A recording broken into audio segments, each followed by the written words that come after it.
Dando sequência o nosso ciclo de palestras, eu vou chamar o Dr. Ronaldo João Roth, o currículo dele está apresentado, juiz de direito da primeira auditoria da Justiça Militar do Estado de São Paulo, conhecido de todos nós de muito tempo já.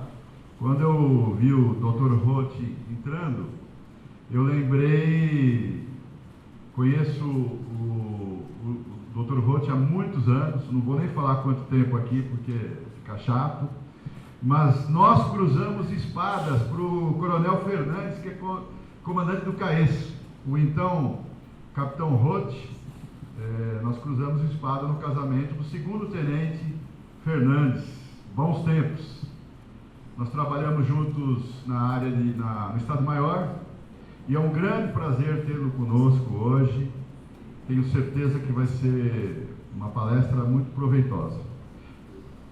De acordo com o adiantado da hora, vou chamar o senhor já para começar a palestra. Muito obrigado por aceitar o nosso convite. Bom dia, turma. O CO, são 4 pelotões. Me sinto honrado com o convite que me foi formulado. Já devo ter vindo aqui no CAES, tanto no CSP como no CO, pelo menos mais de 3 vezes para cada um desses cursos. É uma alegria muito grande retornar aqui, principalmente quando a gente é convidado. A última vez que eu fiz palestra para o CO, eram 120 capitães. E a palestra foi no auditório no Salão Nobre da PMBB. De tal sorte que agora nós retornamos aqui no auditório do CAES para uma palestra para 92 capitães. Cumprimento a todos, em especial ao Coronel Fernandes, diretor aqui do CAES, que está hoje no Rio de Janeiro fazendo uma palestra para generais aí das Forças Armadas, oficiais generais das Forças Armadas. Uma palestra importante, por isso que ele não está aqui. Ele até falou, me cumprimentou: doutor, eu não vou prestigiar a sua palestra porque estou no Rio de Janeiro. Cumprimento aqui o meu amigo, Coronel Ulisses, com o qual dividi atividades do Serviço de Inteligência no quartel-general. Ele como tenente, o Ulisses, também o Fernandes, e eu como capitão. Prazeroso demais a gente voltar, se encontrar nesse evento. Faz tempo que a gente não conversa, não se vê. Sem dúvida vai abrir agora um horizonte muito grande aí com WhatsApp, etc. Muito bem, gente, nós vamos aqui conversar sobre um tema dos mais essenciais para o oficial da PM. Eu sou professor da Academia do Barro Branco. Semanalmente eu estou lá com o CFO, Direito Penal e Direito Processual Penal Militar. E eu falo isso para os cadetes. Vou repetir aqui para os senhores. Um assunto que nós vamos tratar me interessa para o oficial, seja ele um oficial administrativo, seja ele um oficial aí do Corpo de Bombeiros, seja ele um oficial operacional. Essa matéria que nós vamos tratar é essencial no dia a dia. E, veja, um escorregão nessa matéria e o oficial estará envolvido num crime funcional. Então, é uma palestra boa, proveitosa. Quero que vocês realmente se sintam à vontade. Eu estou à vontade aqui, e vou fazer uma exposição e depois nós vamos partir para as perguntas. Já com autorização aqui do Coronel Ulisses, a gente faz um puxadinho, vai até meio-dia aí, porque eu sei que vão ter muitas palestras, muitas perguntas do que eu vou falar.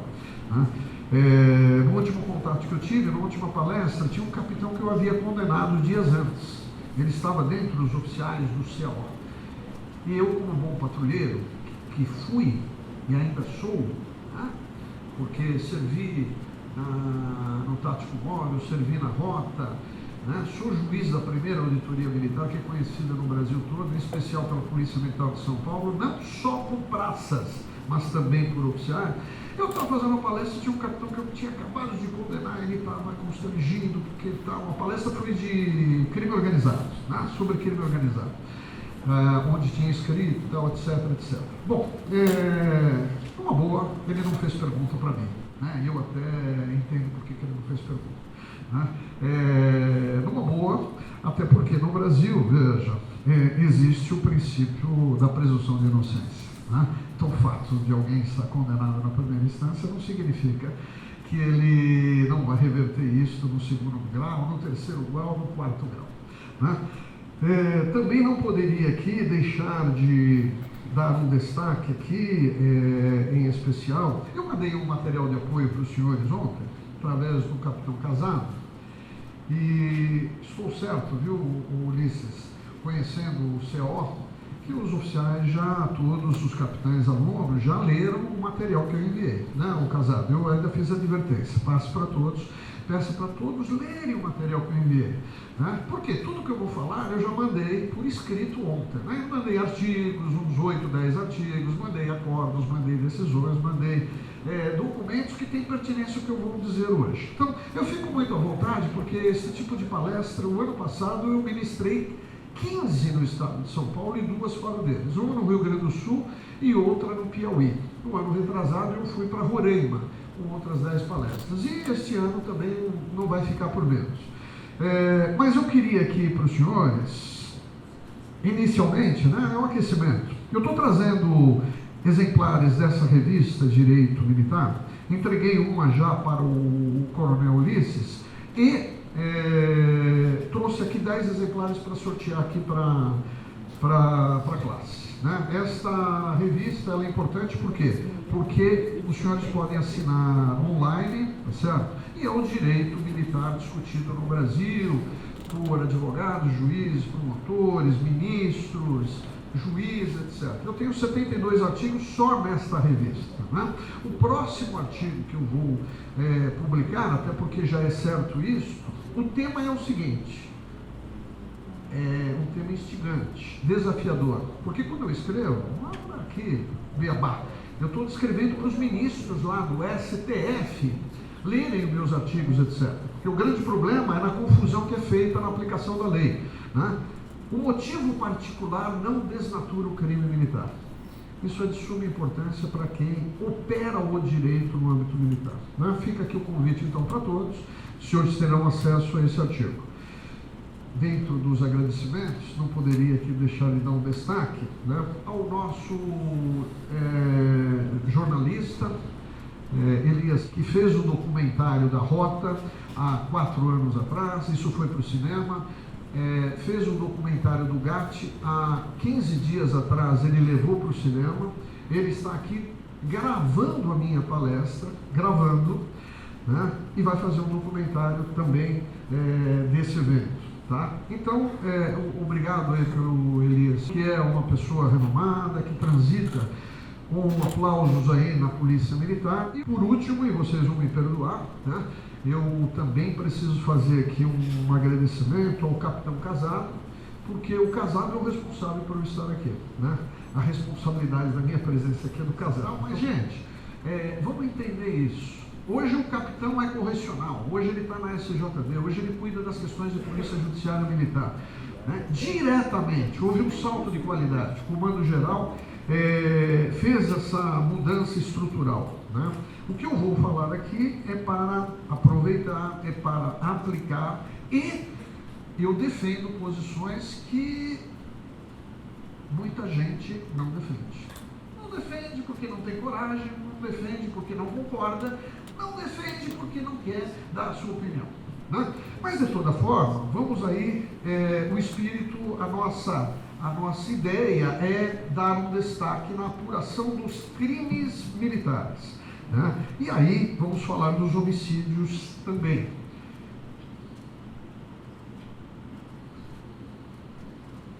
Muito bem. Inicialmente, então, dentro deste panorama, a necessidade de chamarmos a atenção para um tema dos mais caros na área de segurança pública, que é o ciclo completo de polícia. Né? Convido a todos a entrarem na página do TJM, Escola Judiciária, e vocês vão ver uma palestra que fiz na OAB São Paulo, SE, sobre ciclo completo de polícia, ao lado de um expert no Brasil, um coronel aqui de São Paulo, né? O coronel Flamarion. Então, eu e ele dividimos um painel, os vídeos ali tem 1h30 cada um. Isso está disponível para vocês aproveitarem. Tratando sobre ciclo completo de polícia. Tem um detalhe. Este vídeo, ele ficou 1 ano e meio oculto. Fui eu que fui buscar e tirei das profundezas da OAB. Ele não estava disponível. Quando me convidaram novamente para uma palestra, eu falei, e aquele vídeo que eu fiz? Onde é que está esse vídeo? E o vídeo veio à tona. Né? Vim saber depois o porquê que esse vídeo não estava todo. Né? Não preciso nem revelar porquê. Não preciso. Os senhores são inteligentes demais para saber. Mas, de toda forma, agora ele está aí público, está no YouTube, etc. Então, para todos aí. O ciclo completo de polícia, então, é aquele em que o policial atende a ocorrência e a ocorrência que ele atende, a sua instituição vai apurar, vai documentar, vai registrar, vai produzir provas e vai chegar nas mãos do promotor e do juiz. Hoje nós temos audiência de custódia. Tudo isso ocorre no âmbito da justiça militar. O crime militar, ele ocorre na via pública, no interior do quartel, no interior da viatura, no interior da aeronave, e há uma cadeia de apuração, de providências, em que os oficiais são delegados de polícia judiciária militar. Essa expressão é minha, né? Eu gosto de nominar determinados institutos, escrevo, né? Estou aqui fazendo a palestra, etc. Assim como também a Operação Lava Jato PM, né? Operação Lava Jato PM, que é constrangedor demais para todos nós aqui. Eu lembro quando um jornalista foi me visitar, eu queria fazer um documentário sobre os crimes militares, as ocorrências dos policiais. Eu falei, não, mas isso é do dia a dia, essas coisas pequenas, por que você não vai fazer da Lava Jato da PM? E aí a coisa explodiu no Brasil todo. Bom, senhores, a grande verdade, o ciclo completo de polícia ele já existe no Brasil. E está aqui o âmbito militar para provar isso. O que nós precisamos? É o nosso salto de qualidade no âmbito da segurança pública e nas infrações penais comuns, nas infrações penais de pequeno potencial ofensivo. O nosso policial fazia o TCO, né? Em 8 estados isso já é feito. Em São Paulo foi feito em caráter precário, mas aí com o apoio do TJ e depois foi proibido. Mas por que foi proibido, gente? Todo mundo sabe. Foi proibido exatamente por um dedo político. Incrível! Então eu dou palestra em todo o Brasil e eu vejo os estados, né? O último deles agora foi o Piauí. O Piauí implantou em 3 meses o TCO em todo o estado, 225 municípios. São Paulo não consegue, com a sua grandeza, vencer uma resolução. Incrível! Mas todo mundo sabe o porquê disso, né? Daí a beleza da nossa palestra, daí a nossa beleza de enfrentar essas questões, né? Chamo a atenção para todos, e eu destaquei aqui quais as providências que o PPJM deve tomar. O tenente ou o oficial que esteja no PPJM, o capitão, ir ao local dos fatos, né? Descrever o local dos fatos, preservar o local dos fatos e, destaquei, apreender as armas e objetos do crime. Eu destaquei, esse destaque não é de graça, ele é verdadeiro, ele é legal e ele é transparente. Por isso que eu digo para vocês, tem muita gente que gostaria de estar falando o que eu falo, né? Mas não tem coragem. Tem muita gente que não concorda com isso, mas não tem coragem de dizer por que não concorda. E tem gente que prefere ficar na janela de braço cruzado nela. Como eu já rompi essa barreira, palestras, escritos, etc, eu faço essa indagação. Já vou falar de novo disso novamente. Prender o autor do crime, é incumbência do oficial de serviço prender o autor do crime. E essas providências que nós estamos falando são providências preliminares ao auto de prisão em flagrante de delito ou do inquérito. Investigar o fato, se isso não for possível, a prisão do infrator. Realizar, determinar então que o fato seja apurado mediante imperê, porque vai demandar, dadas as características, a natureza da situação, ou realizar o auto de prisão em flagrante que é enviado à Justiça Militar. Então, gente, quando os senhores forem multiplicar, fazer palestra, né, dentro e fora da PM, lembrem que o ciclo completo de polícia já existe há muito tempo no âmbito militar. E eu estou cansado de ver os promotores. Pena que os 2 promotores saíram aqui. Eu até sei por que eles saíram. Porque eles chegam na justiça militar e eles aplaudem o do IPM. Poxa, mas eu nunca vi o IPM nisso. Eu falo, você nunca viu? Você tá... Não é porque você sempre trabalhou na Comum, você sempre trabalhou com inquérito da Polícia Civil, né? Agora você está conhecendo o IPM, então eu vou explicar por que é diferente, né? E é o que nós vamos falar aqui. Muito bem, continuando então, dentro desta linha, qual o arcabouço jurídico que nós temos aqui dentro desse tema? A nossa Constituição Federal, que dá exclusividade para a apuração dos crimes militares, a nossa legislação infraconstitucional, o Código Penal Militar e o Código de Processo Penal Militar, que não podem ser deixados de lado, não podem ser deixados de lado, nem mesmo pelo fiscal da lei, nem mesmo pelos promotores, né? Daí, porque os promotores devem ter saído antes da minha palestra, né? Eu alertei o que eu ia falar, né? É uma legislação posta. No Brasil, nós estamos no Estado de Direito, Estado democrático de direito. Não existe ninguém acima da lei. Nem o presidente da República, nem o senador, né? Nem o ministro, nem o juiz, nem o delegado de polícia, e muito menos o soldado do PM. Quem não vê isso, precisa ir no oculista. Se não enxergar, consulte um psiquiatra. O problema já é grave. Certo? Então, gente, dentro do Estado de Direito é a lei que manda. Agora, como não cumprir a lei? Como não cumprir a lei? A lei está posta, né? Só existe uma forma de não cumprir a lei, é substituir a lei, é outra revogada. Não existe uma segunda hipótese.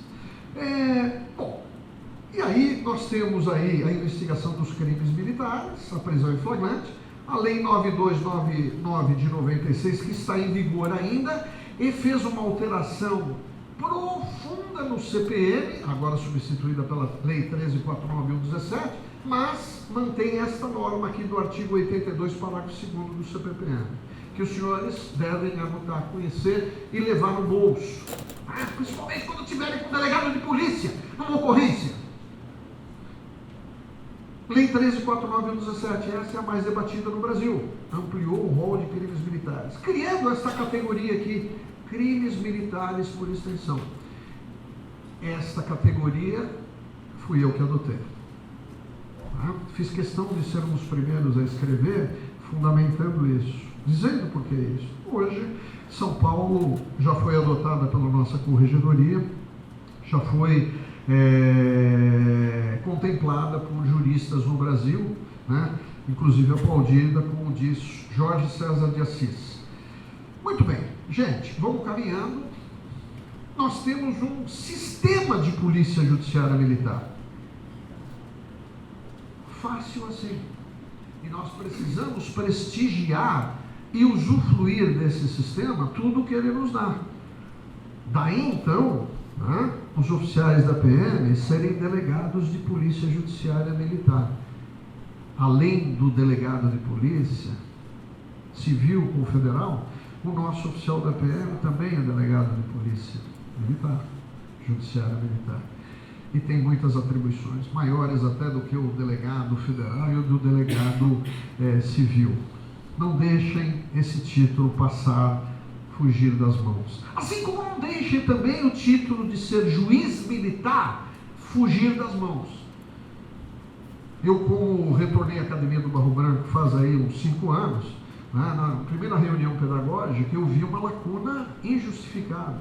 Gente, não se falava da justiça militar. Dá para entender isso? Alguém da terceira sessão, né, que nunca foi, que nunca será, que não tem ideia de como, não corrigiu aquilo. Precisou, eu ali falei, não, mas peraí, o oficial é juiz militar. Hoje, graças, está lá no nosso currículo, o cadete sabe que ele, ao se preparar para ser oficial, ele vai desempenhar no futuro a nobre missão de ser juiz militar. E eu digo isso para os senhores com muita tranquilidade, porque eu estou há 25 anos na Justiça Militar. Tem gente aqui que não tem o meu tempo de serviço na Justiça Militar. Os outros 19 anos e 11 meses eu estive na PM. Tem gente que não tem esse tempo aqui na Polícia Militar. 44 anos de serviço ininterrupto. Produzindo, hein? E produzindo muito. A ponto de, no ano passado, 2018, eu efetuar 17 palestras, 15 em São Paulo e 2 fora dele. Graças a Deus nós temos essa força aí. Agora, vindo pela manhã, eu tenho sempre o hábito de ver a Globo, né? No Bom Dia São Paulo, lá, o SPTV, etc. Uma ocorrência que foi colocada lá em destaque, um tempo muito grande, com entrevista de policiais. Um policial do CPI 4, Bauru, região, salvou uma criança engasgada. Salvou a vida. Porque, veja, ele foi insistente ali nas manobras para conseguir salvar a criança e conseguiu por insistência dele. A mãe, o pai ao lado ali, e aí os aplausos da imprensa e tal. Quem não viu essa matéria, procure ver. Fantástico demais, a gente fica emocionado, né? E ver ali os repórteres, essa é a polícia militar, nobre, importante, etc, e outros comentários que eu não vou fazer aqui, porque eu vim da palestra. Mas eu queria só fazer um conteste com os senhores. Eu vi os promotores aqui falarem sobre crime cibernético, lavagem de dinheiro. Hoje, eu estou por desígnios aí técnicos, né, distribuição, com o maior processo no âmbito militar. Eu estou com o caso do 22 BPMM. Alguém aqui já deve ter ouvido falar. 22 BPMM, 53 policiais militares presos. Sabe quantos volumes de processo esse caso tem? Fisicamente? 73 volumes de processo. Sabe quantas interceptações telefônicas foram feitas neste caso? 82 mil, com as consequentes degravações. Sabe quantos advogados estão atuando no caso? 18 advogados. É por isso que São Paulo é referência no Brasil. E a Polícia Judiciária também o é. O sistema, então, de Polícia Judiciária Militar, ele é estruturado no Código de Processo Penal Militar. Pontos importantes desse sistema. Os nossos delegados de Polícia Judiciária Militar, a adoção é minha, eu assino embaixo, justifico, publico em artigo, etc. As autoridades de Polícia Judiciária Militar, originário comandante da unidade, como primeiro degrau, último comandante da força, originária ou delegante, tá certo? Os escrivães de Polícia Judiciária Militar, e uma atenção que nós devemos dar aos escrivães, que são aqueles que guardam, aqueles que documentam, aqueles que cronologicamente, né, ordenam a investigação, precisam ser prestigiados, precisam ser orientados, né, porque eles se submetem à legislação militar. Se vazarem informação, cometem crime militar de violação de sigilo profissional, bem como os próprios oficiais. A legislação é específica, os procedimentos de Polícia Judiciária Militar. Muito bem. Com relação aos procedimentos de Polícia Judiciária Militar, o nosso IPM, artigo 9º a 28 do CPPM, o auto de prisão em flagrante de delito, 243253 do CPPM, e a instrução provisória de deserção. Nós teríamos também uma outra, que seria a instrução provisória de insubmissão, mas isso não interessa no âmbito estadual. E aqui uma pergunta aos nossos capitães, já instigantes. O sistema de Polícia Judiciária Militar encampa esses dois procedimentos? Sim ou não? A pergunta é primária. Os princípios que se aplicam no IPM se aplicam no auto de prisão em flagrante de delito? A pergunta é primária. Pode um oficial do Exército, da Marinha, ou da PM, ou do Corpo de Bombeiros, instaurar um inquérito policial sem o comandante homologar? A resposta é simples, não. Pode um oficial realizar uma prisão em flagrante delito numa instituição militar sem que o comandante se manifeste? A resposta é sintomática. Não. Eu mandei material para os senhores ontem. Quem leu sabe o que eu estou falando. Quem não leu, eu sugiro ler. Porque eu já convidei aqui o coronel Ulisses a fazer uma avaliação dessa questão. A fundamentação constitucional, artigo 144, parágrafo 4, já falei. A fundamentação legal do sistema de polícia judiciária militar está aqui no artigo 7º e 8º. Muito bem, vamos avançar. Princípios da polícia judiciária militar. Nós temos um princípio, e princípio dentro do sistema, portanto, nós estamos falando de uma coisa única. Não queiram separar, hein? Sabe por quê? O grande mal é esse. O sujeito trata o EPM e esquece do auto de prisão em flagrante delito. Esquece que aquilo é ferramenta da polícia judiciária militar. Autoridade delegante e originária, comandante da unidade, artigo 7º, a linha H do CPPM, realiza exclusivamente as atividades de polícia judiciária militar. Isso significa na prática o seguinte: numa unidade, se o comandante quiser ele prender em flagrante delito e lavrar o auto de flagrante delito, a lei lhe outorga isso. Não vamos esquecer. 2. Em 99,9% dos casos, ele vai delegar para um oficial subordinado. E aí surge o encarregado do EPM. E aí surge o presidente do auto de prisão em flagrante. E aí surge o oficial de serviço, que vai agir em nome do comandante. Quem delega, fiscaliza. Quem delega, o ato tem que decidir ao final. É por isso que nenhum inquérito policial militar no Brasil é concluído sem a solução do comandante. E eu estou cansado de ver inquéritos na primeira auditoria militar que chegam ali com o relatório do inquérito e os meus escreventes já estão alertados. Excelência, não tem solução. Devolvo. Cadê a solução do comandante? Espera um pouquinho. Esqueceu? E, obviamente, com recomendação para apurar a responsabilidade do oficial que não consultou o seu comandante. E aí vem as audiências de custódia no auto de prisão em flagrante delito. Como é que fica? Agora, eu fiz 2 audiências de custódia. Uma sexta-feira e outra domingo, porque eu estava de plantão judiciário. Um caso de registro no domingo. Policial militar preso em flagrante delito. De cara, saí da minha residência, coloquei o terno, fui para o tribunal, audiência de custódia, coloquei a toga, o promotor ali presente, o advogado, a escolta do presídio militar Hugo Gomes, o meu escrevente auxiliar. Perguntei, o que se trata o caso? Doutor, é um caso de respeito ao superior. Deixa eu ver os autos. Verifico os autos. Foi um tenente, um primeiro tenente que fez o auto de prisão em flagrante delito. Relatório, caminhando à Justiça Militar. Tá.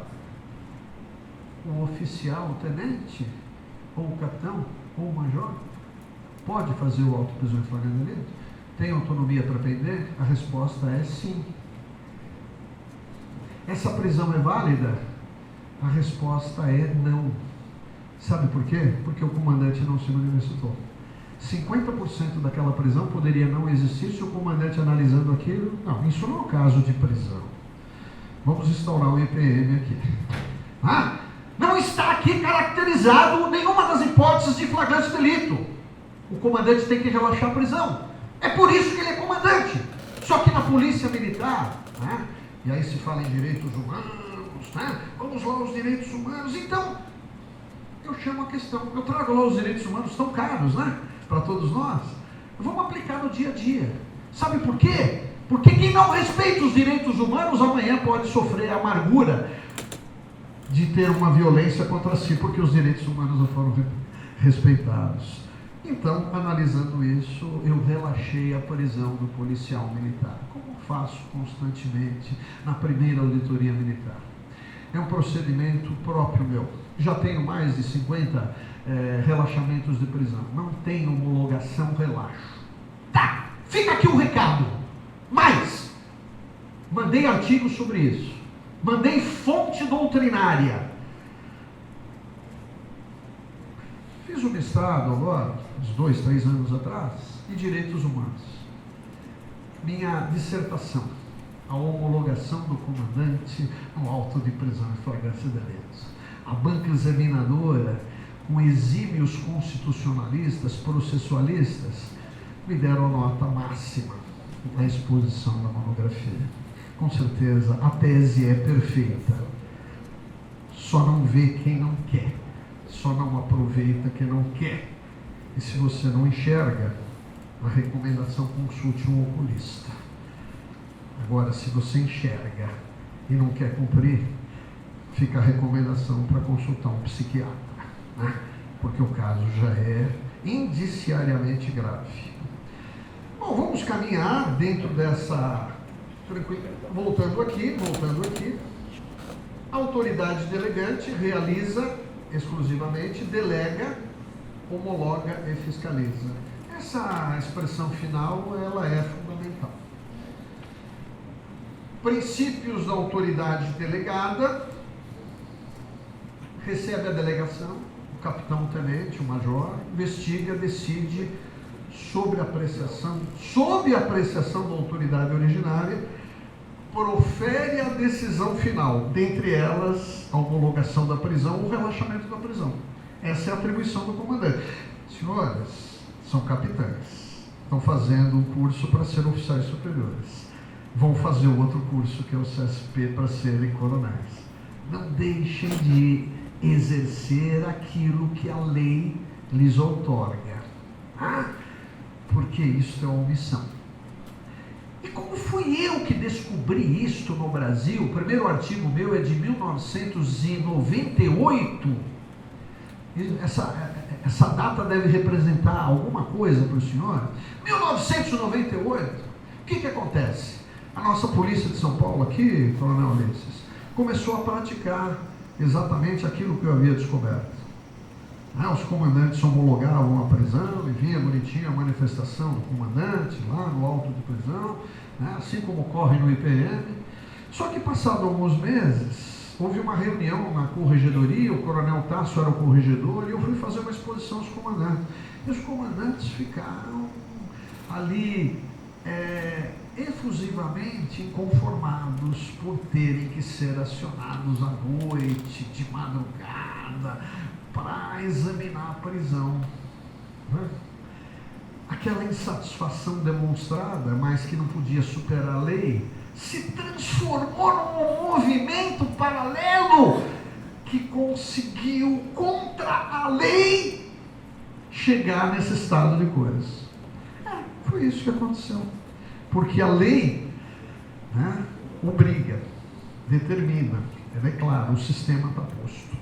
Bom, vamos caminhar. Nas perguntas eu explico isso tudo se houver necessidade. O artigo 12, então, traz aqui todo um rol de atividades que deve ser exercido. Novamente eu frisei: apreender os objetos e armas do crime, preservar o local do crime, realizar a prisão do infrator. Gente, sabe qual é o crime de maior incidência na justiça militar hoje? Alguém sabe? Artigo 266 do Código Penal Militar. Quem é correcional e não sabe isso, me perdoem, vai entregar depois o nome aqui para o coronel Ulisses, para ficar um LC, licenciamento cassado fim de semana, agora vem Páscoa, etc., para explicar. 266, extravio de armas. E o 265, que antecede, é a forma dolosa do extravio de armas. O único caso de extravio de armas doloso da Justiça Militar caiu comigo. E, obviamente, o policial foi preso preventivamente por uma iniciativa da corregedoria da PM. O corregedor era o Coronel Levi. O Coronel Levi foi tenente quando eu era capitão. E ele foi condenado. Sabe o que fez esse moço? Ele estava indo para o serviço com a sua moto e ele viu um assalto. O que ele fez? Ele estava com a moto, ele parou a moto, se abrigou, deu voz de prisão para os delinquentes, houve uma troca de tiros. Era um táxi que estava sendo roubado. Nisso, os delinquentes fugiram, pegaram a moto e se retiraram dali. O que ele fez? Aquilo que as normas da corregedoria, da Polícia Militar vigente não determinam, aquilo que qualquer pessoa profissional não faria, mas ele fez. Ele também pegou sua moto e foi embora. Detalhe: notícias depois da imprensa deram conta de que a passageira do táxi tomou um tiro na cabeça. Que drama. Esse policial entrou de serviço logo após. Muito bem, a Polícia Civil entrou em ação. Na preservação de local do crime, né, fotografias, croquis, foram arrecadados projéteis, estojos, vazios, no corpo da vítima,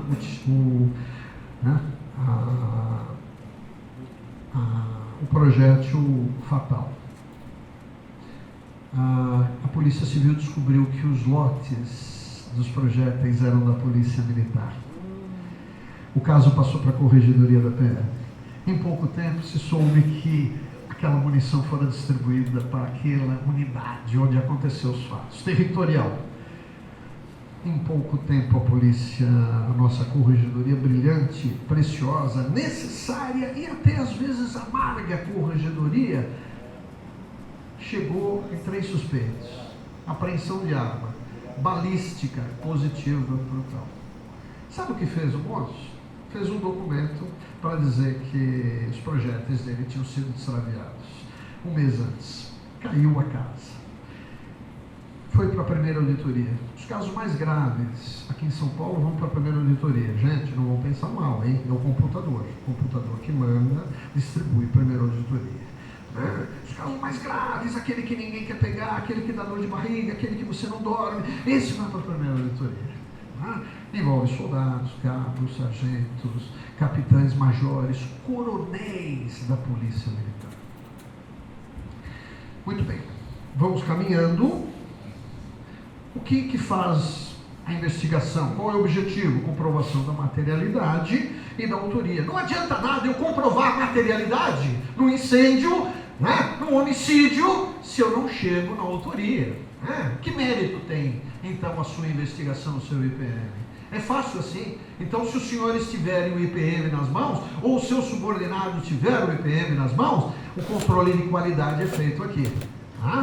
Então não adianta o sujeito fazer formalmente, ouvir pessoas, etc., desordenadamente, sem técnica nem nada.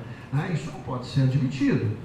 A notícia do crime não deve dar instauração ao IPM de imediato. É por isso que existe a investigação preliminar. Ela tem que ser verificada, apurada, pesquisada, confirmada.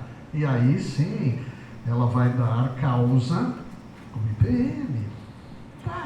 E hoje nós temos aqui uma questão interessante. A tipicidade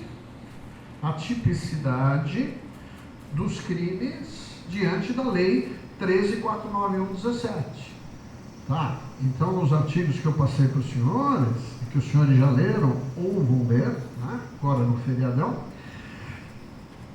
o crime militar próprio continua existindo, é aquele que existe só no Código Penal Militar. O crime militar impróprio é aquele que é existente no Código Penal Militar e também no comum. Exemplo, homicídio, artigo 205, 121, respectivamente, e os crimes militares por extensão. Todos os crimes da legislação penal brasileira que não estão incluídos no CP. E as prisões? As prisões do inquérito são aquelas conhecidas, a detenção nos casos lá do artigo 18, propriamente militares. A prisão temporária, ela se aplica no âmbito dos crimes militares? Olha que boa pergunta. A resposta é positiva. A prisão preventiva, que pode nascer no inquérito. Nessas operações que eu falei, na Operação Birajara, 54 policiais militares foram presos no dia 18 de dezembro, numa operação que envolveu mais de 200 policiais, porque havia mandado de busca e apreensão, mais de 70 mandados de busca e apreensão. Bom, então é importante eu saber. Agora veja, eu estou cansado de receber pedidos de prisão temporária ou preventiva sem fundamento nenhum. O tenente pegou, foi designado pelo comandante para apurar aquele crime. O tenente ficou de cabelo em pé porque ele se deparou com o crime. Então a primeira coisa que ele vai fazer, ele vai pedir a prisão preventiva. É para isso que existe a preventiva? Evidentemente que não. Eu estou com um caso na minha mesa. Um caso de homicídio. O tenente foi lá pedir a prisão preventiva. Não vou conceder a prisão preventiva. Só não decidiu porque não deu tempo. Hoje já está decidido. Não é caso. Investigue, apure, comprove, Me convença que há necessidade de prender. A prisão é a exceção, não é a regra. É assim que funciona no Brasil. No âmbito da justiça militar, tudo é feito com muita qualidade. Bom, aí nós temos uma situação nova, uma realidade nova, com a lei do crime organizado, né? Nós temos a delação premiada, e a delação premiada lá da lei 9.807 de 99, ela pode ser aplicada em qualquer IPM para qualquer crime. E nós temos a delação prevista lá nos crimes de organização criminosa. No frigir dos ovos é a mesma coisa, só que eu não posso deixar de aplicar a delação no meu inquérito. Se eu vou fazer o indiciamento, é fácil assim, é um salto de qualidade. Tá, então a delação premiada, a ação controlada, nós temos vários exemplos aqui no estado de São Paulo, autorizados pela Justiça Militar. A infiltração são grandes mecanismos para combater o crime organizado. É lógico que os IPMs de crime organizado, eles ficam na corregedoria da PM, mas eu posso e devo, né, trazer para o meu inquérito de menor escalão os princípios que ali existem, né? O relatório do IPM, gente, eu estou falando com capitães do CO. Anotem, fotografem. Eu vou deixar esse material para vocês. Já pedi para o capitão Casado reproduzir isso para todos os capitães. Tem a minha assinatura. Quando os promotores chegam na Justiça Militar, que ficam vislumbrados, apaixonados pelo inquérito, e eles vêm revelar para mim, porque os promotores ou vêm da Comum, ou vêm do Júri, ou vêm do Cível, fazem um rodízio, quando chegam na Justiça Militar, poxa, mas que inquérito tal, muito bem feito. Falei, pois é, transparente, né? Você vê aqui como é que é feito e tal. Por que é diferente? Porque é o militar que faz. Primeira questão. Segunda questão, a sua estrutura é diferente. Mas a estrutura por quê? Porque a PM quer? Não, porque o Código de Processo Penal exige. Então não vamos comparar o CPP comum com o CPPM. O CPP comum não exige que o delegado federal ou de polícia ingresse no mérito da investigação. O CPPM exige. Então, uma boa técnica, adotada sim no âmbito da corporação, o relatório tem que ter uma parte descritiva, né? Como tudo começou, uma denúncia anônima, né? Uma queixa lá durante o quartel, uma publicação de jornal, uma discussão da prova, tudo que for reunido. Eu tenho que discutir a prova é favorável, é desfavorável. Eu tenho uma testemunha que viu e diz isso, eu tenho 3 que dizem que não aconteceu. Como é que eu resolvo isso? Ah, é fácil. Se 3 estão dizendo que não viram, que não aconteceu, e uma diz que aconteceu, como é que eu resolvo? Nossos capitães do CO, como é que eu resolvo? Deixo aqui a interrogação para cada um de vocês. Eu tenho que valorar a prova, eu tenho que ver se aquela pessoa não está envolvida, não tem interesse na prova, e aí eu vou justificar, esse depoimento tem que ser afastado, porque ele é viciado, etc. E aí, comprovando isso, eu vou chegar a uma conclusão, para convencer o Ministério Público, finalmente a conclusão. E aí, eu não vou cansar muito os senhores, tá? Solução do IPM. O comandante pode homologar totalmente, homologar em parte, determinar providências, determinar outras provas. Tudo isso o comandante deve fazer. Gente, eu estou cansado de ver comandante homologar inquérito, que deveria ser melhorado. Normalmente o comandante se vale de um capitão que vai levar ali, homólogo, Então, gente, o sistema é inteligente. Não vamos deixar de desprestigiar o sistema posto. Né? Daí a importância do comandante discordar, dar uma outra ótica, né? Porque o comandante tem mais experiência, sua visão é maior do que o oficial investigante. Aí sim, nós vamos, já caminhando já para encerrar aqui a nossa palestra, o modelo de relatório. Mas esse modelo de relatório eu não vou cansar os senhores. Eu vou deixar depois para os senhores consultarem, né? A metodologia que deve ser adotada. Mas é por isso que os promotores falam, nossa, olha o inquérito policial militar como é. Agora, um alerta, não façam do relatório um segundo inquérito. Com cola e corta, né? Eu ouvi 10 pessoas, cada um com 10 laudas. Né? Aí o sujeito, para mostrar serviço, ele passa no relatório, cola e corta as 10. Aí você pega o inquérito que é subdividido em 2. O que foi feito no inquérito e o relatório, que é a reprodução ipsis literis. Não é isso, gente, o relatório é essência. Eu posso ouvir uma pessoa em 10 laudas, mas aproveitar um parágrafo do que ela falou para equacionar o crime, é isso que interessa. Me reporta as folhas e tal. Vamos ter economia naquilo que nós fazemos. Vamos demonstrar que tem qualidade na minha investigação. Eu sou crítico disso. Eu sou crítico. E sempre serei crítico, porque a perfeição ela só é alcançada com muita perseverança. Muito bem, então isso aqui nós vamos passar por cima, sem cansar os senhores. E aí eu vou passar a ver o auto de prisão em flagrante de delito. É outra ferramenta importante. Todos podem prender. O subordinado pode prender o superior? Olha que bela pergunta para os nossos capitães do CO. O soldado pode prender o coronel? O cabo pode prender o general? Interrogação. A autoridade para presidir o inquérito, ela pode ser qualquer uma?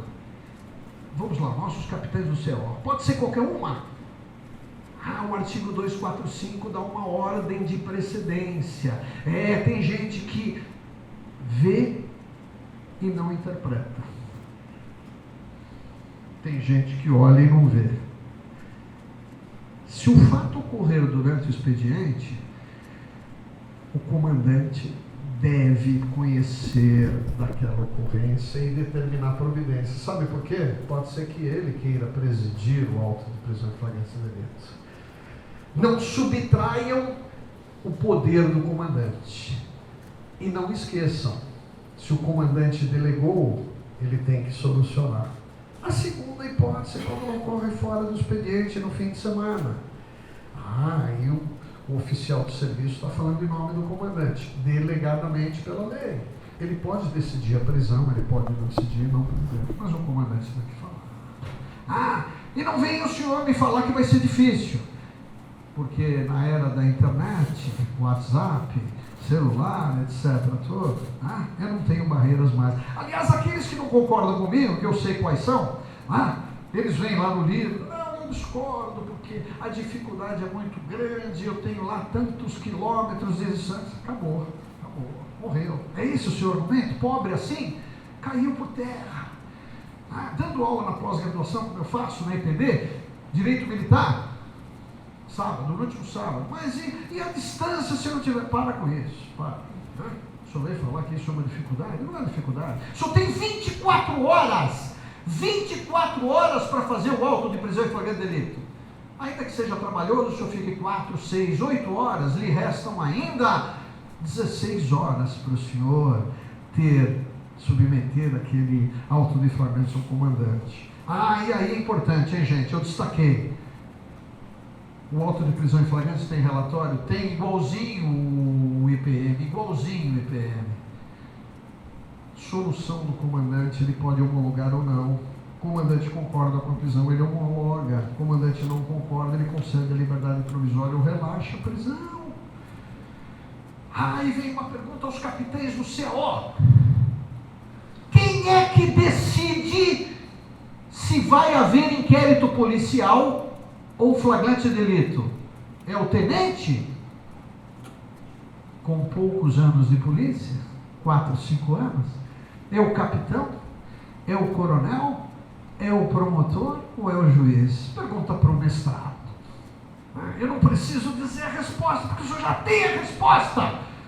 E aí vem a pergunta: todo auto de prisão em flagrante delito gera um IPM? Eu faço a pergunta e não preciso dar a resposta, eu estou no mestrado. Como é bom minha palestra, por isso que eu perguntei, precisava de... Vamos ver as palestras, as perguntas vão ser boas. Eu já escalei alguns para perguntar 5 vezes aí. Vieram me cumprimentar. Quem me cumprimentou já sabe que vai ter que fazer pergunta. E se não fizer depois, obviamente o coronel Ulisses vai conversar no gabinete e tal, etc. Bom, gente, então essas questões são perturbadoras. Olha, lá no civil é diferente. Todo auto de prisão em flagrante gera um IP. Já viram isso? E o delegado tem 10 dias para concluir o IP. E no militar é igual? Se o senhor não sabe, procure saber, porque agora o senhor é correcional. procure ver os trabalhos nossos. Convido todos aqui a visitar a página da Escola Judiciária Militar. Ali eu tenho posto palestras, julgamentos simulados, debates, artigos e livros meus. Toda a página é minha ali, com exceção de um honroso convidado que é o Jorge César de Assis. Né? Então eu indico o endereço para os senhores. Né? Faço questão que os senhores visitem, critiquem, me mandem sugestões. Auto de prisão em flagrante delito. Isso que eu acabei de falar, se mantida a prisão, vai para a audiência de custódia.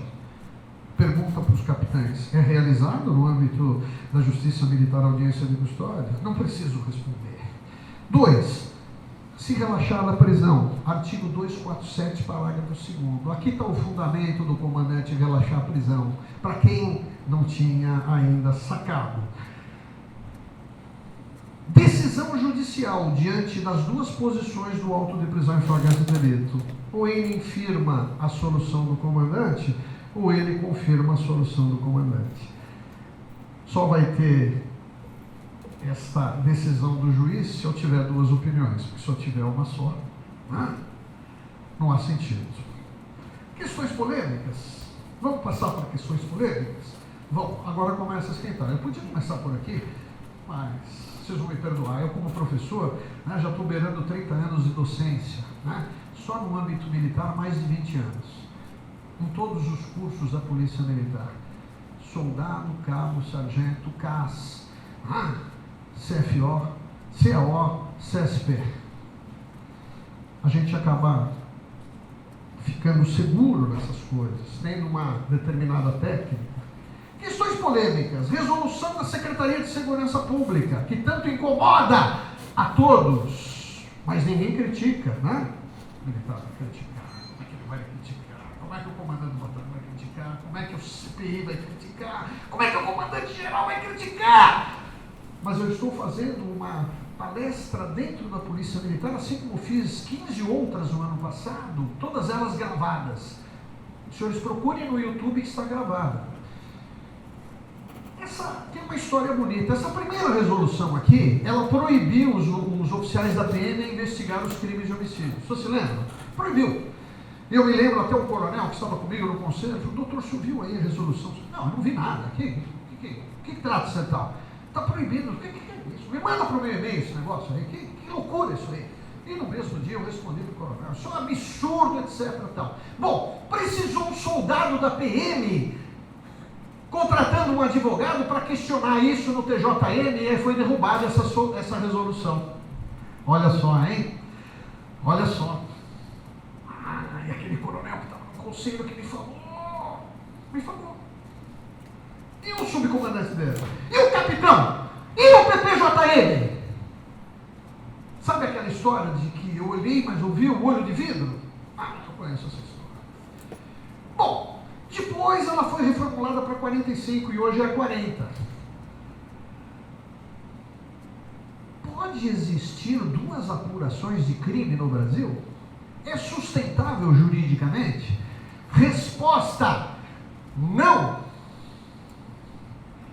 Por incrível que pareça, por uma decisão política, o homicídio de policiais militares em serviço contra civis sofre duas apurações. Uma é legal, constitucional.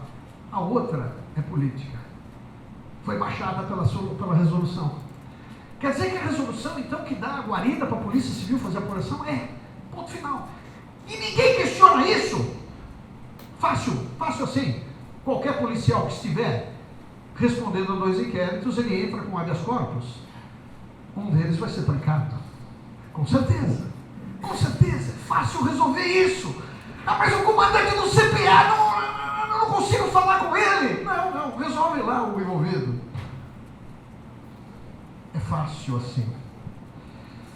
A gente acaba descobrindo as coisas, né? Bom, pior ainda. Agora pior. Quanto tempo eu tenho? Casado? Me controla aí. Vou correr. Resolução 54 do TJM. Isso aqui tem uma história. Em 2007, o tribunal baixou a mesmíssima resolução. Durante 2007, 2017. Durante 10 anos, perdurou a determinação para apreensão de armas. Opa, ela tem eco no artigo 12 do CPPM, eu já demonstrei aqui. Aí veio a Lei 13.491 e o presidente do tribunal, ele quis colocar os considerandos da Lei 13.491. Então ele pegou aquela resolução que existia já há 10 anos, deu uma melhorada, colocou lá os considerandos da nova lei, aí pronto, o tsunami, os delegados de polícia se rebelaram, a Associação dos Delegados entrou com uma série de medidas, a imprensa foi acionada, que a PM vai aprender agora os outros. Imagina, ela faz há 10 anos isso, já ela faz muito mais, desde 69 ela faz isso, o Código de Processo. Mas aí o Procurador-Geral de Justiça, sensibilizado pelo movimento da Polícia Civil, entra com uma ADI. Está aqui o número dela, ó, é grande. Aqui o relator, TJ, ela já foi julgada. Ela suspendeu a tal e agora anulou a portaria do tribunal. Anulou! Sabe por quê? Fácil de entender. Porque o tribunal não teria legitimidade para alterar a lei, nem criar obrigações. Então, simples assim, no Estado de Direito, quem manda é a lei, né? Eu falei isso na primeira, então. Eu falei que o presidente da República subordina a lei, não falei que o senador subordina a lei, não falei que o ministro subordina, não falei que o juiz, o promotor subordina a lei, o delegado de polícia, o oficial da PM subordina a lei. Ué, simples assim. Então foi isso que foi decidido nessa lei. Tá, mas o TJ, ele já fez um recurso para o STJ. Sabe por quê? O TJM não criou nada. Ele explicitou o que está na lei. Olha que coisa. Simples assim. Simples assim. E o senhor lá, na via pública, no fronte, no combate, no atendimento de ocorrência, o que o senhor deve fazer? A pergunta é simples. Cumpra a lei, que está em vigor. Que está em vigor. Anotem. Registrem. Está gravado. Está no slide. Questões polêmicas. A Associação dos Delegados sempre contestando tudo que envolve a PM. Né? É interessante, já viram isso? Esse questionamento antigo. Está chovendo molhado. Eles vão ao Supremo. Então, agora o último questionamento é esta ADI aqui, 580418, contra a Lei 9.099, lembra lá que eu falei está em vigor, contra a Lei 13.491. A liminar não foi concedida. Por quê? Não tem nada de inconstitucional, de abrupto, nem nada como falam por aí. Por aí. A lei continua em vigor. Bom, mas se está em vigor, como é que você faz? Como é que faz? O senhor vai decidir cumprir essa lei. Simples assim? Simples. Mas aí entra o problema político. Aí nós chegamos à SSP. Aí nós chegamos os promotores. Puxa, os promotores. Pena que os promotores não tiveram. Aqueles tiveram que sair antes, eles me justificaram. Pena. Mas eles vão ver depois, eles vão ver a minha gravação. Já viram, estou cansado de ver. Né? Só o ano passado foram 17 palestras. O sujeito entra no YouTube, o Ronaldo Roth. Tá lá, e vem lá. Dura e você escolher qual que você quer. Bom, aí os delegados de polícia inconformados diante do cumprimento da lei pelo oficial da PM, eles instauram o IP de usurpação de função contra os oficiais da PM. Inconformados. Querem derrubar a lei, não se conformam que os oficiais ganharam esse poder. Simples assim, habeas corpus e tudo isso atracado. Nós temos mais de meia dúzia aqui no estado de São Paulo e no Brasil. Está aqui um dos casos. Isso aqui é importante. Supremo Tribunal Federal, que foi a primeira ADI para os delegados de polícia, a DEPOL. Os recursos extraordinários recentes que dão primazia à polícia militar para instaurar os inquéritos de homicídio, apuração. E o voto do ministro Menoso. Vale a pena anotar. Nos crimes de homicídio doloso contra civil, a PJM é que faz a investigação e não a Polícia Civil. Anotem, gente, é um ministro que fez parte do julgamento do STF e foi a corrente majoritária dessa decisão. É por isso que a PM no Brasil faz a investigação, a Polícia Civil nunca poderia ter feito mais fácil por causa da resolução. Lembra aquela resolução que ninguém contesta? Fácil. Qualquer HC seria suficiente para isso. Natureza dos crimes dolosos contra civil. O crime é comum ou militar? O TJM, em 2010, derrubou aquela resolução que eu mencionei da SSP e definiu, né, a natureza do crime é militar. E todas as atribuições são da Polícia Judiciária Militar. Entrem nesse acórdão para ver a profundidade dele, da decisão. Os senhores vão ficar muito contentes. Base doutrinária, 2 artigos para os senhores usarem. Por isso que ele não deixe de usar, não deixe de visitar. Competência da Justiça Militar para apuração dos IPMs. Tá? Então veja, um rol de julgados que passam de 500 julgados, trouxe aqui apenas para citar. Competência da Justiça Militar para dizer no IPM se o IPM vai para o júri ou não. Sabe por quê? Eu posso ter uma morte de um civil numa ocorrência policial e aparentemente aquilo ser um homicídio doloso, mas não é, foi culposo. Eu posso ter uma lesão corporal seguida de morte, eu posso ter uma extorsão seguida de morte, eu posso ter um latrocínio. E sabe quem vai fazer esse filtro? É a Justiça Militar. O sistema, o ordenamento jurídico tem uma razão de ser. Outro salto de qualidade. Nós conseguimos, através das minhas decisões, vou repetir, primeira auditoria militar, conseguimos criar uma jurisprudência no TJM, até porque tudo nasceu comigo. E só acontece comigo, nesse tema, e outros também. Arquivar os inquéritos de legítima defesa em confrontos bélicos contra civis. Basta o comandante explicitar que houve prova de legítima defesa e eu não vou mandar para o júri, eu vou arquivar na própria Justiça Militar. Está aqui os julgados. Dentre tantos. Mas aí sabe o que aconteceu? Os promotores do júri foram acionados. Quem que acionou os promotores do júri? Dizem por aí que foram os delegados. Uma boa pista. E os promotores do júri, não, isso aí nós temos nossa competência. Aí o procurador-geral determinou aos promotores da Justiça Militar para não arquivar mais. E vieram me comunicar, né? Agora tem a nova regra. Eu falei, tá bom. O procurador-geral, ele realmente é o chefe do MP. E eu sou o juiz titular da primeira auditoria militar. Eu não vou mandar para o júri. E desde 2012 eu não mando, quando reconheço legítima defesa. E isso vai para o tribunal. E aí nasce o arquivamento indireto, que valeria outra palestra. Mas eu passei por escrito para os senhores. Hoje nós temos mais de 250 decisões no TJM, todas oriundas da primeira auditoria militar. Gente, não vamos errar o endereço, hein? É muito grave isso, tá? Primeira auditoria militar. Quem não conhece, está convidado a conhecer, né? Com certeza os senhores vão ficar enaltecidos com o trabalho, com a qualidade do trabalho que é realizado. E as medidas cautelares no inquérito? Eu vou com o juiz da comarca, que é meu vizinho, que está lá apurando o inquérito, ou eu vou na Justiça Militar? A primazia da Justiça Militar, né? Não vai cometer um engano desse, né? Bom, eu falei que ninguém sobrevive, ninguém consegue no século XXI, no Estado Democrático de Direito, submeter 2 inquéritos, não falei? Então eu estou trazendo uma decisão genuína do TJ do Paraná, em que, levado isto ao judiciário, o judiciário diz: o inquérito da civil é ilegal, o inquérito militar é aquele autorizado pela Constituição e pela lei. Gente, não deixe de aproveitar. Qualquer policial militar, qualquer soldado envolvido no confronto, ele não precisa do aval do comandante. Se ele se sentir constrangido a 2 investigações, vamos parar com isso, só uma autoridade é competente. É assim que resolve no Brasil, é só provocar o judiciário com o HC. Bom, e aqui vem as conclusões que eu não vou lê-las, porque nós já estouramos o tempo. Tem muita coisa. Base doutrinária, eu nunca dou uma palestra sem base doutrinária, jurisprudencial, legal e constitucional. Aqui, passei para os senhores.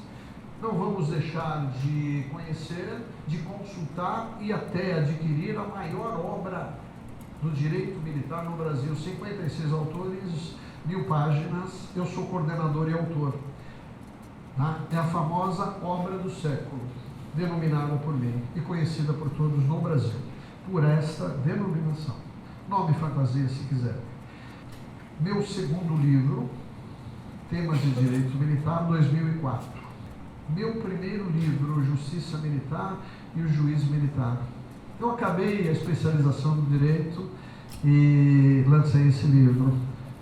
Eu integro outras 13 obras no Brasil. Mas eu não poderia deixar aqui para os senhores de reiterar a necessidade dos senhores conhecerem, terem na mesa fonte de pesquisa, acompanharem, assinarem e estimularem o conhecimento dessa revista, das quais eu vou fazer o sorteio aqui com autorização do Coronel Ulisses. Gente, obrigado, e como tema de inspiração, uma frase que sempre me tocou. Eu já fiz essa palestra há mais de 10 anos e eu usava isso, né? Não é nada político, não aconteceu agora, falaram aí, não, mais de 10 anos. É só vocês procurarem no YouTube. Fica aqui uma frase de inspiração do Barack Obama. Então, obrigado pela atenção, estou à disposição para as perguntas agora. Agora vou até sentar, se o coronel me permitir, porque agora é que vem a beleza da palestra. E eu sei que estrategicamente a palestra minha ficou por última, que as duas primeiras são melhores, evidentemente, né? Mas não vamos perder a oportunidade das perguntas. Muito obrigado, doutor Roth. Eu gostaria de fazer uma reflexão bem rápida, devido ao avançado do horário. O senhor hoje é uma voz que nos representa como o doutor Álvaro Lazzarini, nosso querido doutor Álvaro Lazzarini, nos representou no passado recente.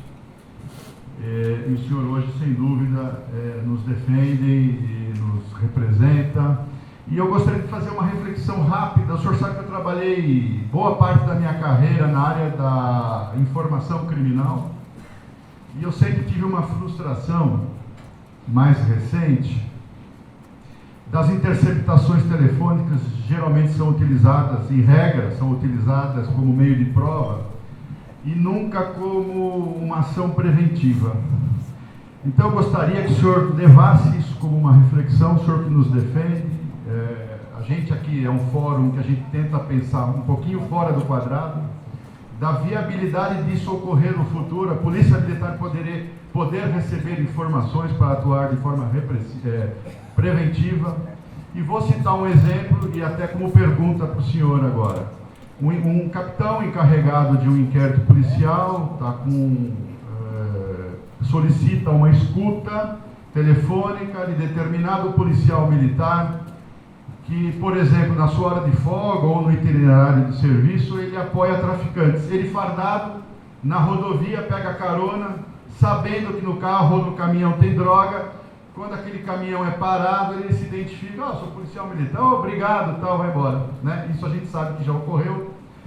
E esse encarregado que está com essa autorização da escuta telefônica, dentre estas informações, na escuta ele recebe uma informação do tipo que o policial não vai se envolver, mas que ele ficou sabendo que vai ter um roubo a banco.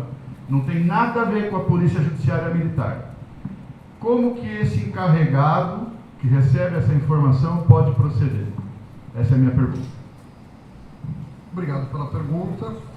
Veja, gente, a Polícia Militar, ela tem um papel precípuo que é o de polícia ostensiva, tá?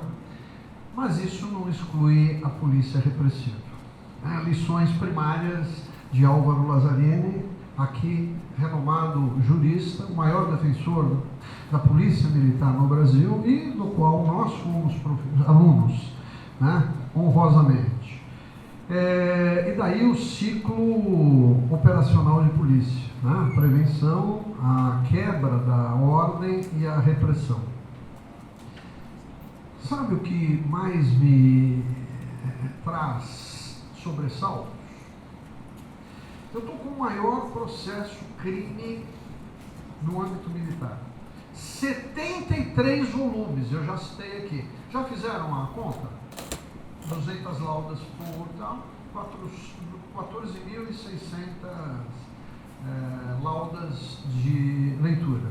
Se alguém quiser no fim de semana ler esse material, eu deixo disponível na primeira auditoria. Lógico que eu vou estar ao lado prestigiando, não vou deixar o sujeito lá.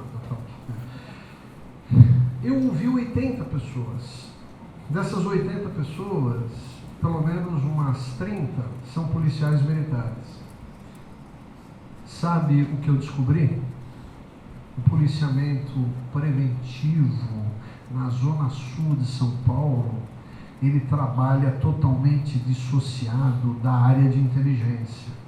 A área de inteligência não fornece há 10 anos nenhuma ferramenta para o policial militar na rua saber que naquela comunidade tem um traficante forte, chamado tal, com apelido tal, que tem ligação com o PCC ou não tem. E aí eu pergunto para os soldados, para os cabos, para os sargentos, para os oficiais, mas vocês não recebem lá foto de tal, os informes? Não, a nossa atividade é preventiva. Então, na base da reflexão, eu estou devolvendo essa reflexão aos nossos capitães, né? Porque existe um buraco na polícia militar. Quando esse caso da Zona Sul chegou nas minhas mãos, depois de ler 73 volumes, 82 mil interceptações telefônicas, eu tomei uma determinação junto ao comandante-geral, o subcomandante da PM e o corregedor. Todos os oficiais do batalhão devem responder ao IPM, por omissão. E alguns, obviamente, devem ser submetidos a conselho de justificação. O IPM já está em curso. Os CJs virão depois. Alguém disse, mas poxa, tem 53 PMs, não tem nenhum oficial. Eu falei, você acha bom isso? Os oficiais fizeram o que durante 10 meses? Comandaram tropa? E eu ouvi os oficiais, cara a cara. Perguntei aos oficiais, como é que o senhor comandava a tropa? Como é que o senhor inibia o crime? Hoje, Coronel Ulisses, o maior problema está nós descobrirmos, nós temos ferramentas para inibir o crime interno. Porque se nós fazemos a prevenção do crime comum, nós temos por dever de ofício que inibir o crime militar. E aí vem a interceptação telefônica. A sua pergunta é muito inteligente. Todavia, no Brasil, por uma reserva constitucional jurisdicional, né, a interceptação telefônica ela só pode ocorrer após a instauração do inquérito policial, comum militar. Se nós tivermos um inquérito policial militar em curso, essa possibilidade de alcançar lá o assalto ao banco poderá ocorrer desde que tenha uma conexão. Caso contrário, eu tenho que seguir esta regra constitucional. Tá? Mas, gente, vamos pensar nisso. Vamos pensar. E veja, aqui tem 2 oficiais, porque eu continuo sendo oficial da reserva. O Ulisses, hoje da reserva, ontem da ativa, da área de inteligência. Quando eu era tenente, fazia tático móvel, fazia rota, eu tinha as informações na mão do P2, não tinha o sistema de inteligência do P2. E eu sabia onde eu estava pisando, quem era o inimigo, o adversário. A nossa tropa hoje está dissociada. Mas alguém vai falar, não, mas não pode acontecer. Eu consultei os comandantes, não, mas isso é passado semanalmente. Ah, então vocês vão me desculpar, aquele inquérito que está apurando a responsabilidade por omissão dos oficiais vai chegar em quem que tinha que passar essas informações e não passou. Acertei na mosca, ainda que o remédio seja amargo, que seja uma apuração de todos os oficiais da unidade envolvida. Tá? Obrigado, Paulo Nunes. Obrigado, senhor. Perguntas? Alguém gostaria de fazer perguntas? Pois não. Eu tenho observado, eu acompanho, faço a leitura diária do Diário da Justiça Militar Eletrônica, embora já faça muito tempo que não esteja na correcional. E observo os julgados que dizem respeito ao primeiro público. O que eu observo lá, a gente vê uma dicotomia entre a primeira auditoria, a terceira e a quarta, em relação ao entendimento a respeito do flagrante, que é o tema aqui que nos chamou mais a atenção com relação à homologação do flagrante. Então, nós temos, na primeira instância, esses entendimentos dissonantes. E quando a gente analisa as decisões do tribunal, não no pleno, nas câmaras, a gente vê também que nas câmaras existe esse mesmo entendimento conflitante. Uma câmara entende que os recursos não devem ser providos do Ministério Público, enquanto outra entende que sim. Então, a minha pergunta é, quando nós teremos, até com o engrandecimento do veículo militar e o reforço da Polícia Judiciária Militar, caminhos concêntricos, todo mundo caminhando no mesmo sentido?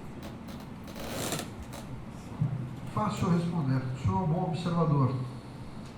Se o senhor for esperar uma padronização entre os juízes decidirem igualzinho, tire o cavalo da chuva.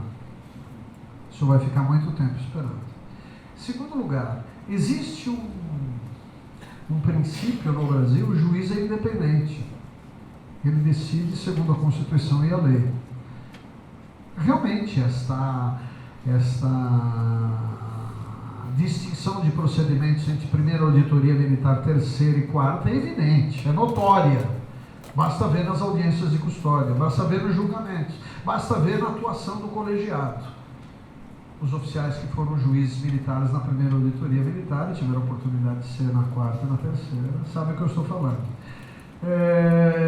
O tribunal também tem o posicionamento deles. Eu preciso ter como porto seguro para indicar a estrada correta a lei. A decisão do juiz lá na frente, ela pode coincidir com a minha expectativa ou não. E eu digo para você que as minhas decisões na primeira auditoria militar são todas calcadas na Constituição e na lei. Simples assim. Se o outro juiz não faz esse procedimento, o problema é do outro juiz. Eu sou o único que arquiva inquéritos de homicídio na Justiça Militar. Ah, mas o da terceira, o da quarta não faz. E daí? O senhor vai por onde? Eu prefiro ficar com a lei, eu prefiro ficar com a Constituição. Simples assim, para não dizer outra coisa. Tá?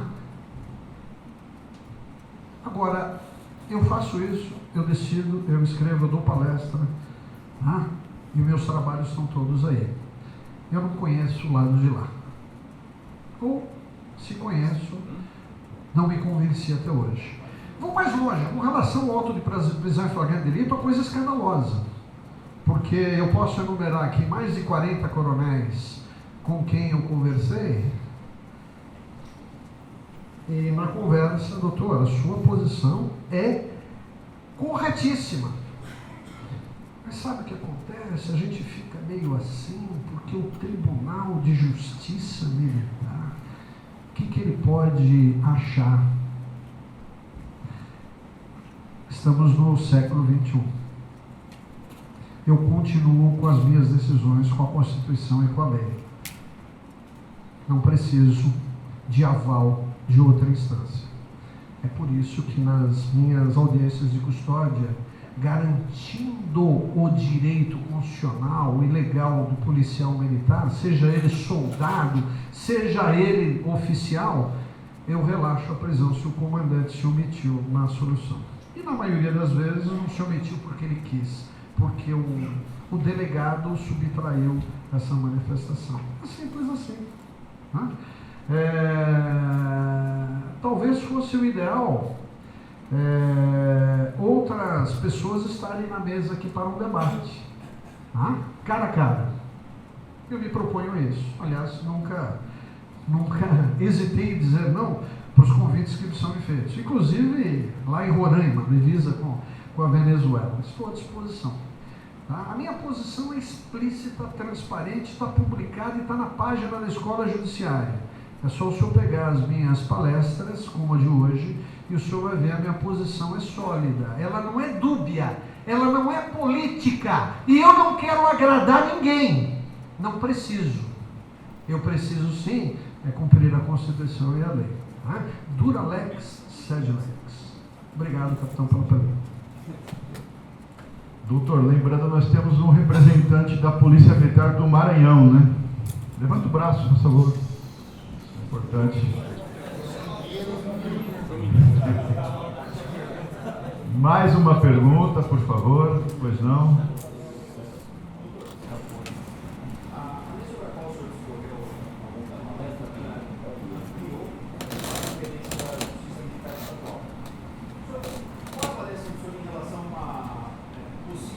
Reforma também constitucional para que a competência da Justiça Militar se alargasse também para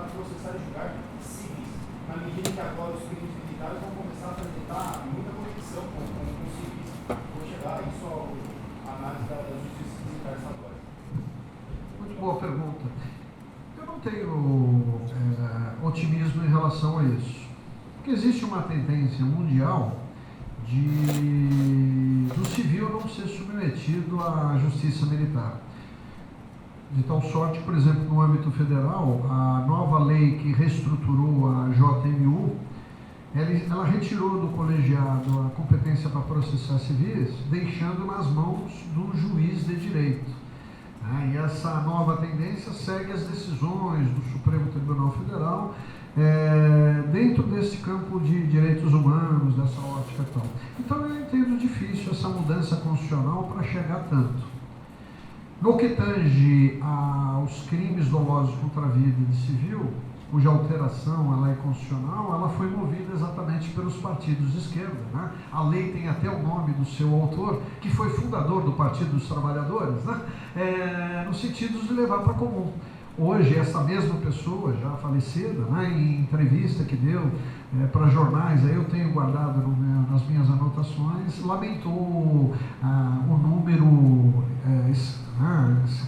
muito grande de absolvições do júri, né, porque se tensionava tirar da justiça militar, porque a justiça militar absolvia muito, mas o júri é 10 vezes mais. Né? Então foi uma frustração total daquele que idealizou essa mudança.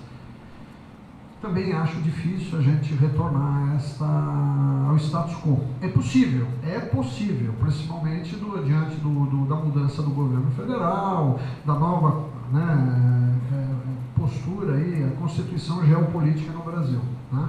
Eu acredito que isso é possível, mas em relação à justiça militar processar civis, eu acho muito distante. Né? Obrigado pela pergunta. Se o senhor me permitir, devido ao avançado do horário, eu vou chamar uma última pergunta e, havendo outras perguntas, se o senhor me permitir, eu encaminho o senhor. Mais uma pergunta? Doutor, pergunta de cunho prático. Pode acontecer com qualquer um de nós aí. Questão do crime de tráfico de drogas. Quando ele é praticado nas dependências do quartel, local sujeito à administração, indubitavelmente a gente já foca a mente ali para autuar o policial que foi pego na situação em flagrante delito pelo 290. O senhor bem explanou que condenou a pena máxima dos 5 anos, o policial militar que estava nessa situação, mas não falou se era fora ou dentro do quartel. O CPM ele abre a possibilidade do policial de serviço fora das dependências do quartel ser autuado pelo 290 também, mas o crime é de 69. O CPM é uma lei especial. E a lei de drogas atual também é especial. O 290 é um crime militar, uma conduta, né, descrita como crime militar, codificada, e a lei de drogas tem lá as suas condutas também tipificadas fora de um código. Lei extravagante, posterior, especial, específica, maléfica, mas por uma questão de cunho social e de proteção da própria saúde do cidadão, como um todo. Tendo em vista que hoje os crimes da lei de drogas também são crimes militares, qual a visão do senhor em relação à não aplicação da lei nova, da lei de drogas, em virtude da 13.491 de 17? Boa pergunta. Eu deixei algumas perguntas no ar e essa é uma que vem. Esse caso que eu julguei na última quinta-feira, do traficante, foi o encontro de entorpecente no armário do policial. Aliás, o que é escandaloso demais é que os alojamentos de policiais militares, isso é um alerta para os senhores, né, se tornaram agora depósito de entorpecente. Né? O sujeito, então, ele pratica o tráfico de entorpecente usando a guarita, a guarda do quartel, o seu armário pessoal. Uma forma mais sofisticada agora, já que agora o Cormando foi alertado a fazer revistas periódicas, eles guardam no alojamento, mas sem etiqueta do nome, no forro do quartel, debaixo do armário, etc, etc. Então alerta aqui os navegantes, né? nós não podemos compactuar com esse tipo de procedimento. Né?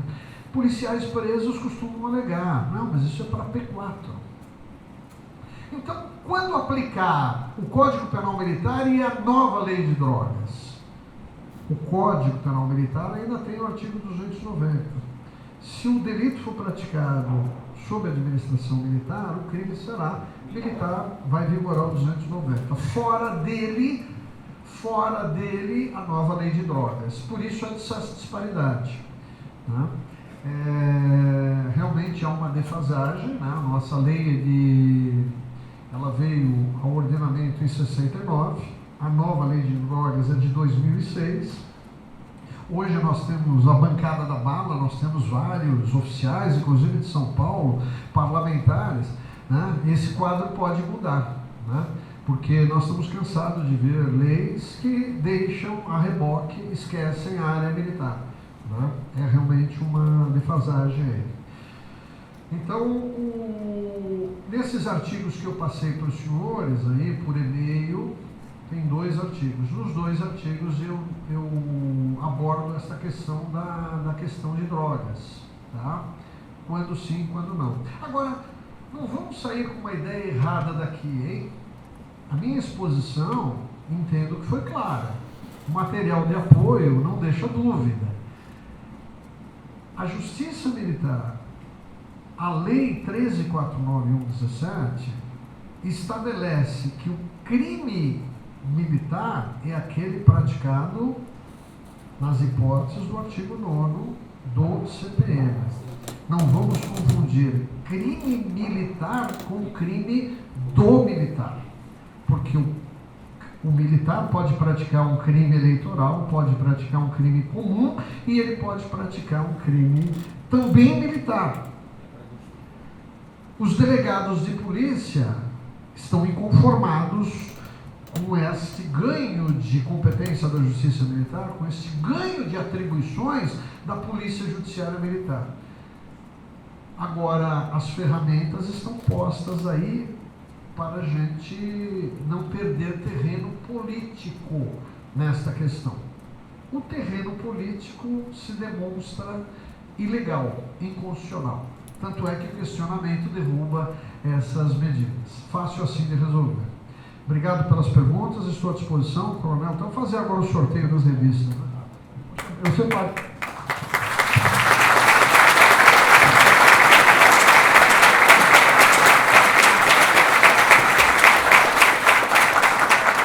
Se o senhor me permitir, eu separei a primeira para o nosso companheiro do Maranhão. Pode vir aqui, pode vir.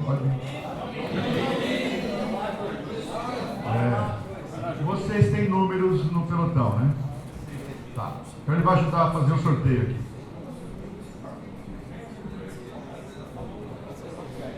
O senhor quer passar?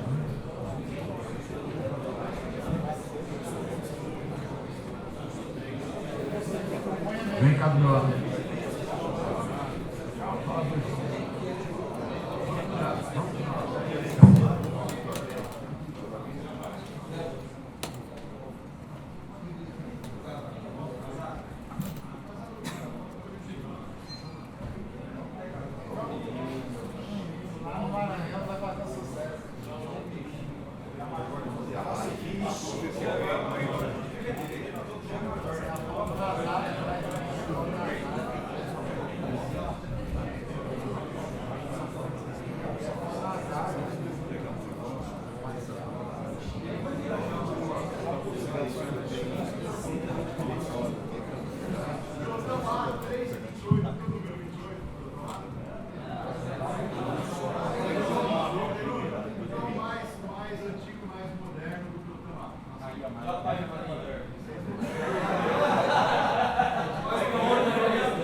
Agora eu gostaria de duas meninas do pelotão B, tem? Pelotão B tem duas meninas?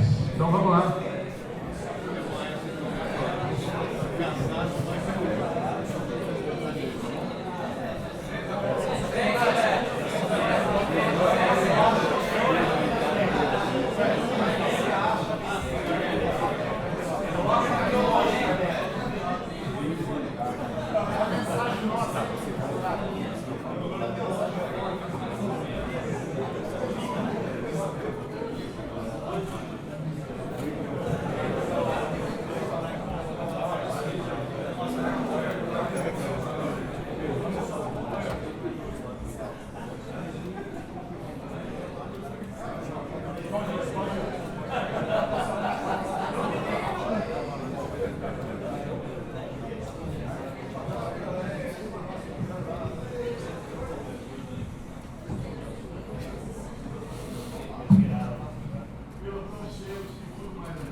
Dr. Roth, eu vou chamar um capitão aluno para o agradecimento, mas quero fazer meu agradecimento pessoal em nome do Coronel Fernandes.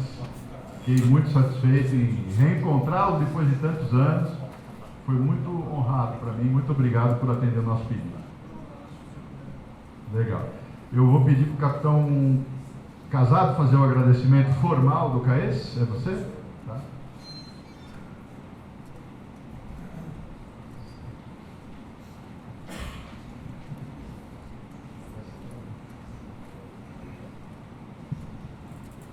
Bom, senhores, então, em nome do Coronel Fernandes, né, comandante do CAES, em nome de todos os alunos da turma, gostaria de agradecer ao senhor pela oportunidade aí que o senhor nos deu, né, transmissão de todo o conhecimento, dos pontos de vista que o senhor tem.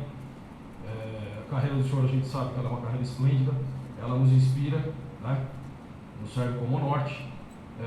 Algumas das abordagens de Vossa Excelência, elas causam certo furor no seio dos oficiais e da tropa também, mas eu creio que esses tipos de posicionamentos nos levam, no mínimo, à reflexão, né? E toda vez que nós somos colocados a refletir, está certo, está errado, é muito draconiano, né?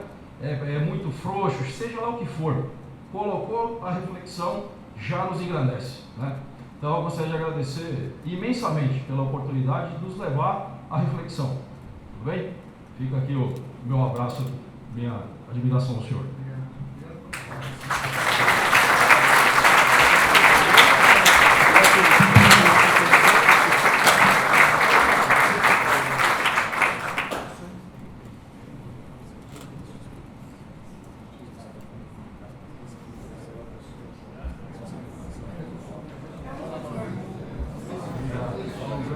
Obrigado a todos, estão liberados.